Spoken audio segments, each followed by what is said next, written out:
আপনাদের সামনে আমি সূরা নিসা 40 নং আয়াত তেলাওয়াত করেছি। আল্লাহ তাআলা এখানে বলেন, ইন্নাল্লাহা লা ইয়াযলিমু মিসকালা যাররাতিন, নিশ্চয় আল্লাহ তাআলা জুলুম করেন না অনুপরিমাণও। ওয়া ইন তাকু হাসানাতান ইউদাইফাহা, কেউ যদি নেক কাজ করে আল্লাহ তাআলা তাকে দ্বিগুণ সওয়াব দেন। ওয়া ইউতি মিন লাদুনহু আজরান আযীমা, আল্লাহ তাআলা এর চেয়ে বেশি দান করেন। সুবহানাল্লাহ।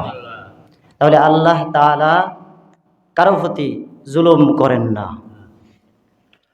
আমরা যতটুকু পালন করি, যতটুকু নেক আমল করি, ভালো কাজ করি, মন্দ কাজ করি, পাই পাই করে আল্লাহ তাআলা আমাদেরকে এটার হিসাব দেবেন, হিসাব নেবেন। কিন্তু আমাদের প্রতি কোনোরূপ জুলুম করবেন না। আমরা মন্দ আমল করি, আল্লাহ তাআলা আমাকে এটার জন্য পুরস্কার দেবেন না। আমরা নেক আমল করি, এটার জন্য আল্লাহ তাআলা আমাদেরকে শাস্তিও দেবেন না। আমরা যতটুকু প্রাপ্য, এই প্রাপ্য অনুযায়ী আল্লাহ তাআলা আমাদেরকে দেবেন।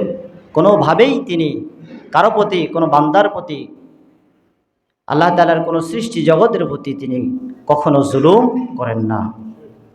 যদি আমরা নেক আমল করি আল্লাহ তাআলা আমাদেরকে দ্বিগুণ সওয়াব দেবেন, এর চেয়েও বেশি দেবেন আল্লাহ তাআলা। আমরা যদি আমাদের নেক আমল দ্বারা আমরা জান্নাতে যেতে চাই, তাহলে আমরা আমাদের আমলগুলোকে ঠিক রাখতে হবে, আমলকে বাড়াতে হবে, নেক আমলগুলো করতে হবে। আর নেক আমল করার জন্য আমাদের সামনে যে একটি মাস আসছে, সে মাসটা কেমন মাস? একটি গুরুত্বপূর্ণ মাস। গত জুমাতে আলোচনা করেছিলাম রমজান মাসের প্রস্তুতি সম্পর্কে। আজকে কত গুরুত্বপূর্ণ মাসটা আমাদের সামনে আসছে। হাদিস শরীফের মধ্যে আছে, কেউ যদি একটি নফল নামাজ পড়ে তাহলে সে একটি ফরজের সমতুল্য সওয়াব পাবে। সুবহানাল্লাহ। কেউ যদি একটি ফরজ কাজ করে 70টি ফরজ কাজ করার সওয়াব পাবে। কেউ নেক আমল করলে একটি হাসানাত 10টি নেকি, আল্লাহ তাআলা 700 গুণ পর্যন্ত এটাকে বাড়িয়ে দেন। সুবহানাল্লাহ।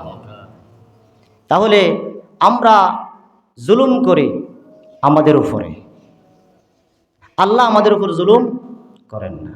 আপনি যদি নেক আমল না করেন, আপনি যদি নামাজ না পড়েন, ক্ষতিটা কার হবে? তো নিজের উপর তো নিজে জুলুম করলাম। আমি কাউকে ঠকাইলাম, পরকালে হিসেব দিতে হবে, নেক আমল থেকে দিয়ে দিতে হবে। তো আমি তো নিজের উপরেই নিজে জুলুম করলাম। আমি কাউকে অপবাদ দিলাম, নিজের উপরেই জুলুম করলাম। অশ্লীলতার মধ্যে থাকলাম, নিজের উপরেই জুলুম করলাম। কারো জায়গা জমি মেরে দিলাম, নিজের উপরেই তো জুলুম করলাম। কাউকে মান সম্মান নষ্ট করলাম, নিজের উপরেই তো জুলুম করলাম। ওজনে কম দিলাম, নিজের উপরেই তো আমরা জুলুম করলাম। ঠিক কিনা? সব সময় আমরা যা কিছুই করি না কেন, সমস্ত মন্দ কাজ আমাদের বিরুদ্ধে সাক্ষী দেবে, কারণ আমরা নিজেদের উপরেই জুলুম করছি। আর আমরা এই জুলুম করার কারণে, অধিকার নষ্ট করার কারণে আমরা যা করছি সব প্রাপ্য আল্লাহ তাআলা আমাদেরকে বুঝিয়ে দিবেন। বিন্দু পরিমাণ জুলুম আল্লাহ নিজে থেকে আমাদের উপর করবেন। খারাপ আমলের কারণে আল্লাহ তাআলা আমাদেরকে জাহান্নাম দিবেন।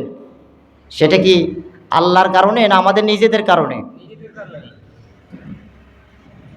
এই কারণে আল্লাহ রাব্বুল আলামিন বলেন, ইন্নাল্লাহা লা ইয়াযলিমু মিসকালা যাররাতিন, নিশ্চয় আল্লাহ রাব্বুল আলামিন অনুপরিমাণও জুলুম কারো উপর করে না।